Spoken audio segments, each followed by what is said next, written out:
आमची भूमिका एकच आहे की काम बघून जर उमेदवारी दिली असती तर या तीनही उमेदवारांमध्ये शुभांगी सुर्यराव हिचं काम सरस आहे हे जगाला माहिती आहे, तुम्हाला सर्व पत्रकारांना माहिती आहे, सांगपाड्याच्या जनतेला माहिती आहे. पण जनता ठरवणार आहे, जनतेने ठरवायचं आहे आम्ही समाजकारण करायचं की नाही. आमचा विचार तर आहेच, कारण 2 शाखा बंद काय झाल्या ह्या पूर्वीच्या सगळ्या पत्रकारांना माहिती आहे.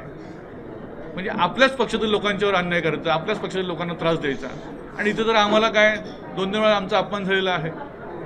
शाखा बंद करणं आमच्या सगळ्या जी शिवसेनेचे पदाधिकारी आहेत त्यांनी सगळ्यांनी ठरवलं, सगळ्यांनी राजीनामे दिलेले आहेत आणि त्यांनी ठरवलं आहे की आता ही शाखा तरी का चालू ठेवायची, 3री शाखाही बंद करून टाका. आम्ही कोणताही बंड केला नाही.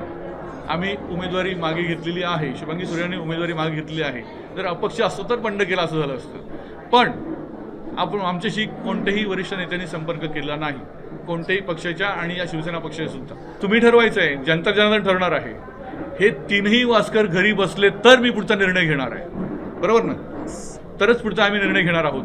कारण यांना जर उद्या जे काम करतायत अनेक लोकांच्यावर जर असंही काम करणाऱ्या लोकांच्यावर अन्याय होत असेल तर समाजसेवा त्यांनी करायची की नाही जनता जनार्दन ठरवेल.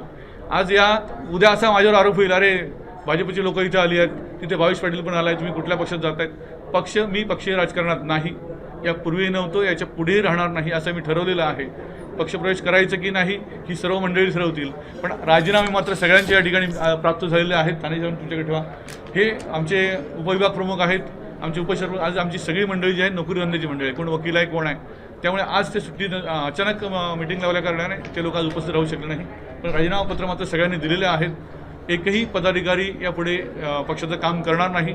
हे जे आहे हे 3 उमेदवार दिलेत यांच्या विरोधात काम करायचं ठरलेलं आहे.